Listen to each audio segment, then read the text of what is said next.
Hi friends అందరికీ ఈరోజు మీకు ఒక వీడియోలో మంచి రెసిపీ అయితే చూపించబోతున్నాను. అది ఏంటండి, బీరకాయ పచ్చడి అండి. చాలా బాగుంటుంది. వేడి వేడి అన్నంలో ఈ పచ్చడి వేసుకొని తింటే పేట్లో ఉండే మొత్తం అన్నం అంతా తొందరగా మనం ఖాళీ చేస్తాం, అంత రుచిగా ఉంటుంది.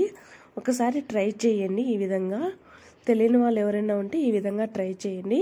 చాలా సింపుల్గా ఉంటుంది.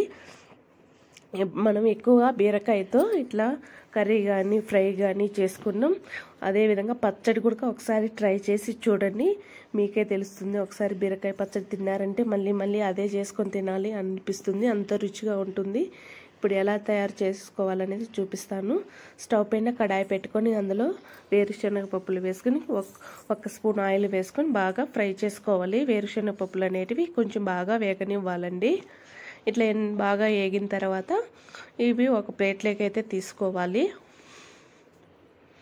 ఒక ప్లేట్లోకి తీసుకొని మళ్ళీ స్టవ్ పైన ఒక కడాయి పెట్టుకొని అందులో ఒక స్పూన్ ఆయిల్ వేసుకొని కారం తగినట్టుగా పచ్చిమిర్చి వేసుకొని, మీరు ఎంత కారం తినగలుగుతారో అంత చూసి వేసుకోండి. నేనైతే ఒక 6 వేసుకున్నాను. ఎక్కువ కారం ఉంటే మా పిల్లలు తినరు అనేసరికి కొద్దిగా కారం తక్కువ వేసి చేస్తున్నాను. ఒక 6 పచ్చిమిర్చి వేసుకున్నానండి. మళ్ళీ అదే కడాయిలో 2 స్పూన్లు ఆయిల్ వేసుకోవాలి. ఆయిల్ వేసుకొని ఆయిల్ అనేది కొంచెం వేడెక్కాలండి. ఈ ఆయిల్ కొంచెం వేడెక్కిన తర్వాత నేనైతే ఒక బీరకాయ తీసుకున్నానండి. ఆ బీరకాయ తొక్కు తీసేసి శుభ్రంగా వాష్ చేసుకొని ఆయిల్లో వేసుకోవాలి. అలాగే ఆయిల్ వేసుకొని బీరకాయ అనేది, అలాగే ఒక టమోటా వేసుకోవాలి.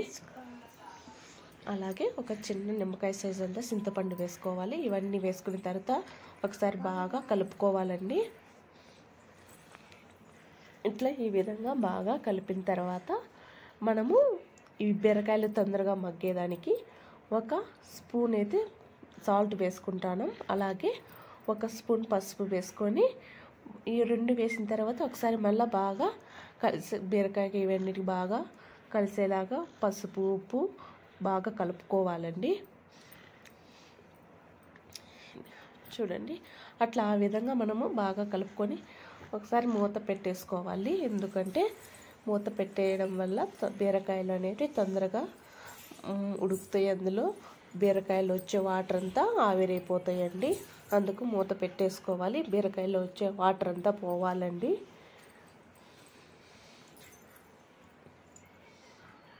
కొంచెం చూడండి,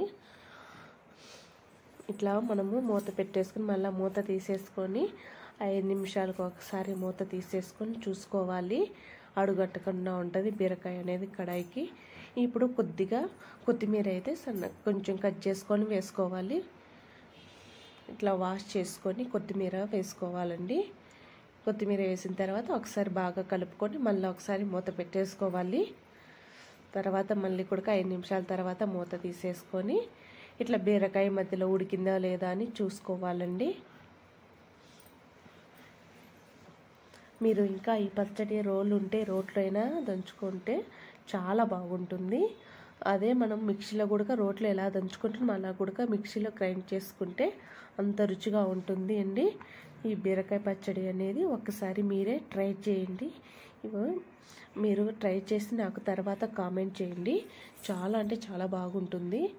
ఈ విధంగా ట్రై చేయండి. బీరకాయ అనేది బీరకాయ తొక్కుతో కూడా పచ్చడి చేస్తారంటండి. అది మీకు మళ్ళీ ఒక నెక్స్ట్ వీడియోలో పెడతాను. అది కూడా ఒకసారి ట్రై చేయండి, చాలా బాగుంటుంది. చూడండి, ఇట్లా మనం బీరకాయ ఉడికిందో లేదో చూసుకోవాలి చేత్తో. ఇట్లా ఈ విధంగా ఉడకంటే మళ్ళీ సిమ్ములో పెట్టేసుకొని ఉడికించుకోవాలి. ఆ విధంగా ఉడికిన తర్వాత పక్కన చల్లారి పెట్టుకొని ఒక మిక్సీ జార్లో మనము వేయించి పెట్టుకున్నాం కదా వేరుశనగపప్పులు, అలాగే పచ్చిమిర్చి, ఇవన్నీ ఒక మిక్సీ జార్లో వేసుకోవాలండి. ఇంకా మిగతాది ఒక స్పూను జీలకర్ర వేసుకోవాలి. ఒక 5 వెల్లుల్లిపాయలు వేసుకొని మూత పెట్టేసుకొని కొంచెం గ్రైండ్ చేసుకోవాలండి. చూడండి, ఈ విధంగా కొంచెం పచ్చపచ్చగా గ్రైండ్ చేసుకోవాలి, మరి మెత్తగా కాకుండా. ఇప్పుడు మనము ఇట్లా బీరకాయ ఇవన్నీ ఫ్రై చేసి పెట్టుకున్నాం కదా పక్కన ఆయిల్లో, చల్లారించిన తర్వాత కడాయిలో ఇప్పుడు మిక్సీ జార్లో వేసుకోవాలి. ఇట్లా మిక్సీ జార్లో వేసుకొని అంతా అదే కడాయిలో కొద్దిగా వాటర్ పోసుకొని వేసుకోవాలండి. చూడండి, కొద్దిగా వాటర్ పోసుకోవాలి, మరీ ఎక్కువ వాటర్ పోసుకుంటే బాగుంటుంది.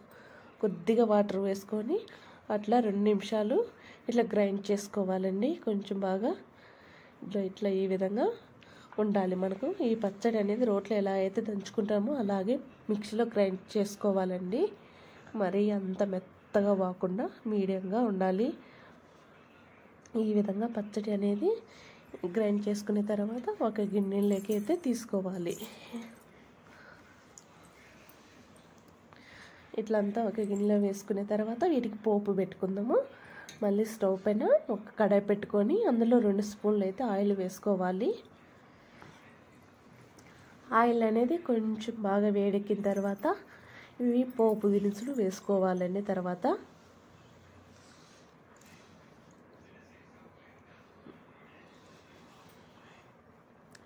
పోపు దినుసులు వేసుకున్న తర్వాత పోపు దినుసులు చిటపట అన్న తర్వాత 2 ఎండుమిర్చి, కొద్దిగా కరివేపాకు వేసుకొని ఇవి పోపు అంతా బాగా వేగాలండి. ఈ పోపు అనేది మనకు బాగా వేగిన తర్వాత మనం బీరకాయ చట్నీలో వేసుకోవాలి. చూడండి, ఇప్పుడు పోపు అంతా వేగింది కదా, ఇప్పుడు దానిలో మనం బీరకాయ చట్నీలో ఇట్లా వేసుకోవాలి. వేసుకున్న తర్వాత ఒకసారి బాగా అంతా కలిపుకొని స్పూన్తో